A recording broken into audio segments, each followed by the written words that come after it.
जय मसीह की प्यारे भाई और बहनों, प्रभु यीशु मसीह में आप सभी को प्रभु यीशु के मीठे नाम से सलाम। Praise the Lord, hallelujah. तो आज हम इस बात पर विचार करेंगे कि ये जो ख्रिस्ट विरोधी है वह कहाँ से होगा। अर्थात हमने पिछले बार देखा कि दो ऐसे प्रतीक है जिनको ख्रिस्ट विरोधी का प्रतीक माना गया है। दो व्यक्ति ऐसे हैं जिनको ख्रिस्ट विरोधी का प्रतीक माना गया है। उसमें चौथा एंटिकस इपिफानस था और दूसरा अडॉल्फ हिटलर। अब यहाँ पर मैं आज दानिएल की किताब उसका 7वां अध्याय और वचन 24 और 25 पढ़ करके फिर आगे बात चालू करूँगा। यहाँ पर लिखा है दानिएल की किताब उसका 7वां अध्याय और वचन 24 और 25। उन 10 सिंगों का अर्थ यह है कि उस राज्य में से 10 राजा उठेंगे और उनके बाद उन पहलों से भिन्न एक और राजा उठेगा जो 3 राजाओं को गिरा देगा और वह परम प्रधान के विरुद्ध बातें करेगा और परम प्रधान के पवित्र लोगों को पीस डालेगा और समयों और व्यवस्था के बदल देने की आज्ञा करेगा। वरन 3.5 काल तक वे 3.5 साल तक वे सब उसके वश में कर दिए जाएंगे। परंतु तब न्यायो बैठेंगे और उसकी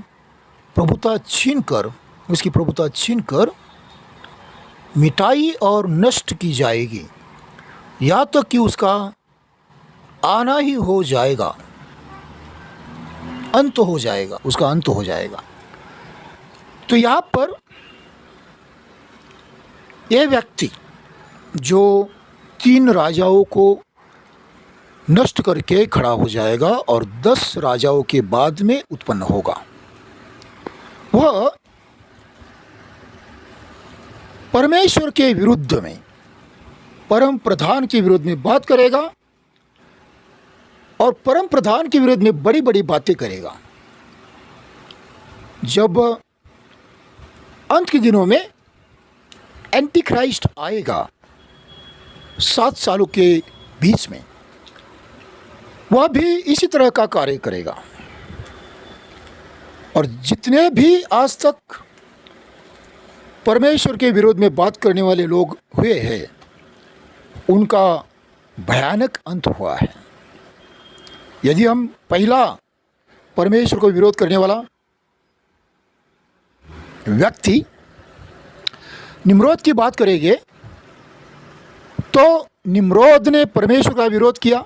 यदि आप उत्पत्ति की किताब उसका 7वां अध्याय, क्षमा कीजिए 10वां अध्याय और वचन 7 से लेकर के 12 तक पढ़ेंगे और उसके बाद में 11वां अध्याय पढ़ेंगे, तो वहाँ पर यह निम्रोद का जिक्र आता है और उसने किस तरह का कार्य किया। वो पहला सम्राट था और लिखा है कि वह परमेश्वर के विरोध में बड़ा शिकारी बन गया, अर्थात योद्धा बन गया, क्योंकि वह परमेश्वर के सिस्टम का विरोध करना चाहता था। जितने भी आज तक परमेश्वर विरोधी लोग हुए हैं, उन सभी का ये विचार है कि उनका अपना सिस्टम चलना चाहिए।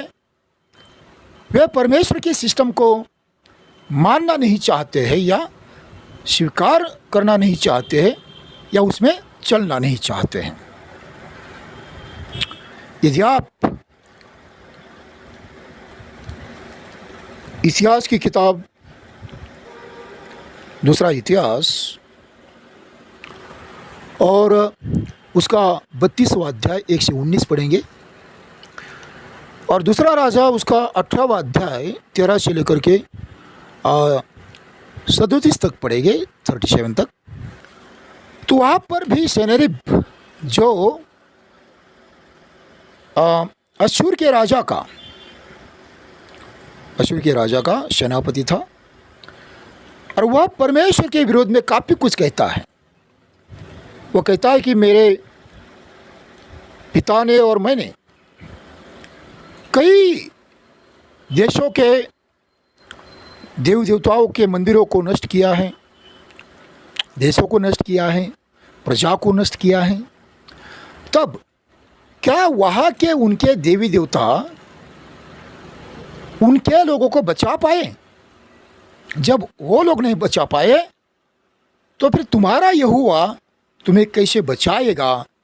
ऐसा वो सवाल करता है और बहुत ही निंदामय बातें परमेश्वर के विरोध में कहता है। लेकिन बाद में हमें पता चलता है कि 1,85,000 उसके सैनिक मारे जाते हैं एक रात में ही और उसको वहाँ से बड़ी बेइज्जत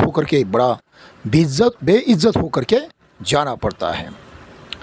तो इस तरह से हम देखते हैं कि परमेश्वर का विरोध करने वाले जितने भी लोग होते हैं, यदि आप गिनती की किताब उसका 16वां अध्याय उसमें भी पढ़ेंगे, वहाँ पर मूसा का और परमेश्वर के सिस्टम का विरोध करने वाले जितने थे वे सभी उनके परिवार समेत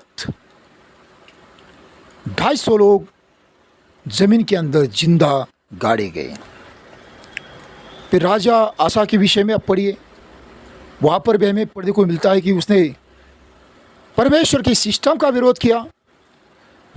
जो धूप केवल परमेश्वर के याजक ही चढ़ा सकते थे, वह धूप वह वेदी पर जलाने के लिए गया, याजकों ने उसका विरोध किया।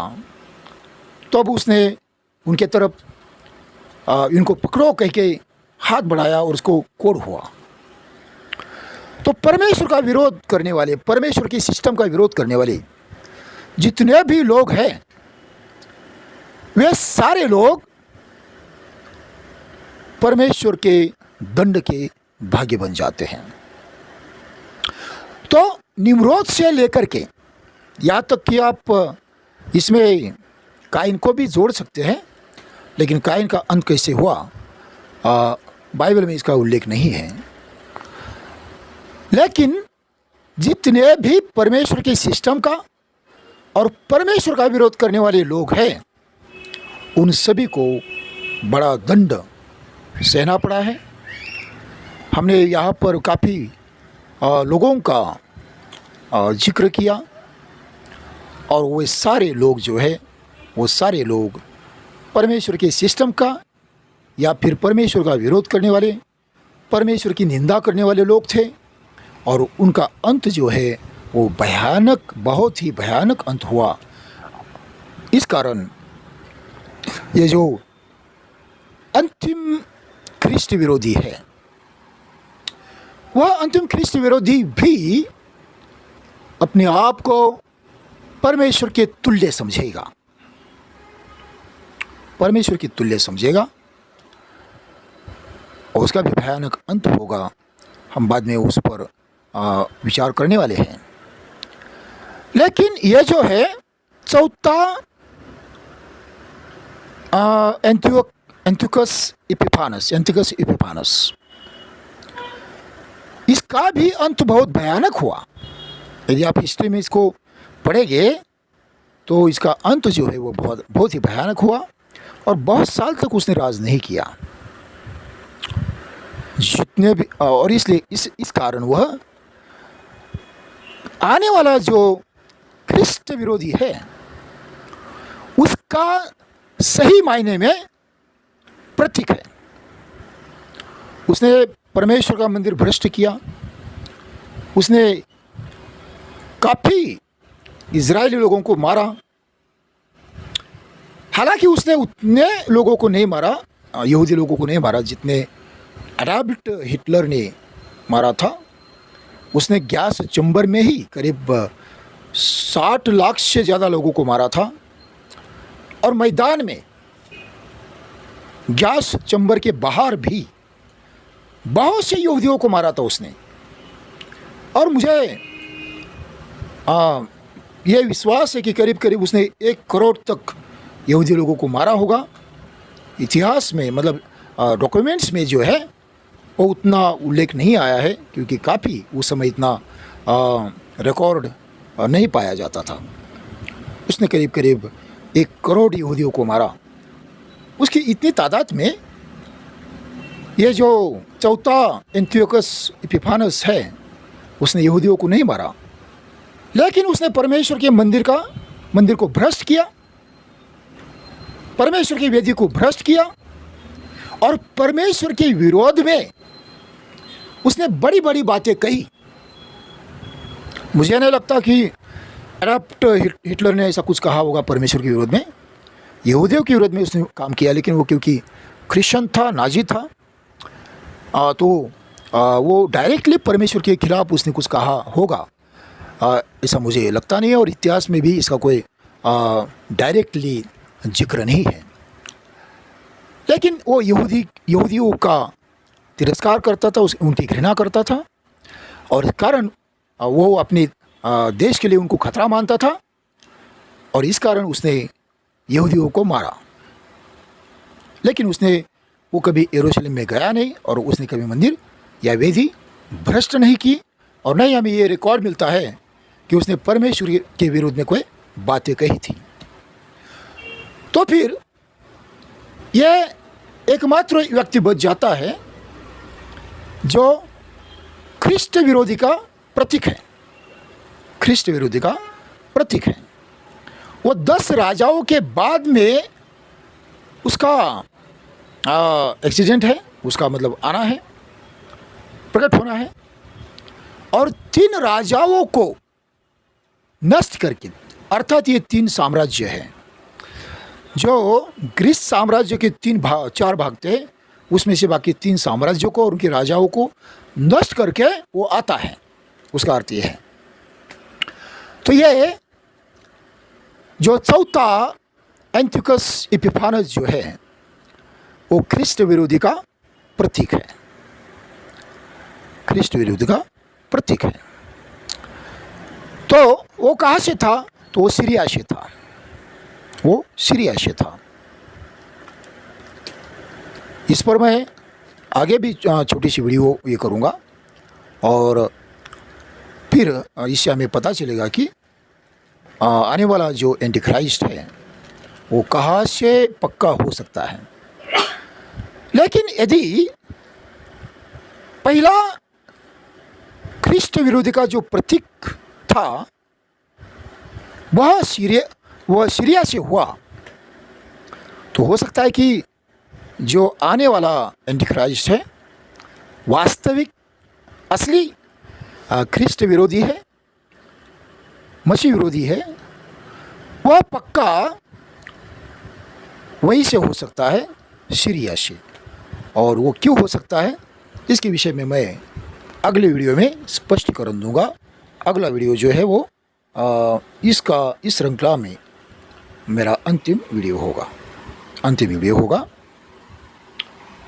तो भाइयों बहनों, प्रार्थना में बने रहिए, यीशु मसीह की बाट जोते रहिए। मेरे लिए, मेरे परिवार के लिए, मेरी बेटी अनीता के लिए प्रार्थना करिए, हमारी सेवकाई के लिए प्रार्थना करिए। मेरे चैनल को सब्सक्राइब कीजिए, और मेरे सेवकाई के लिए आर्थिक सहायता भी भेजिए, जिससे कि मैं परमेश्वर की सेवकाई और भी उत्साह के साथ में कर पाऊँ। और मैं जो छोटे छोटे मीटिंग करते रहता हूँ उसमें मुझे आपके द्वारा सपोर्ट मिलेगा परमेश्वर का वचन फैलाने में और परमेश्वर का कार्य करने में। प्रभु आपको आशीष दे। धन्यवाद। और हम अगली वीडियो में फिर मिलेंगे। Praise the Lord.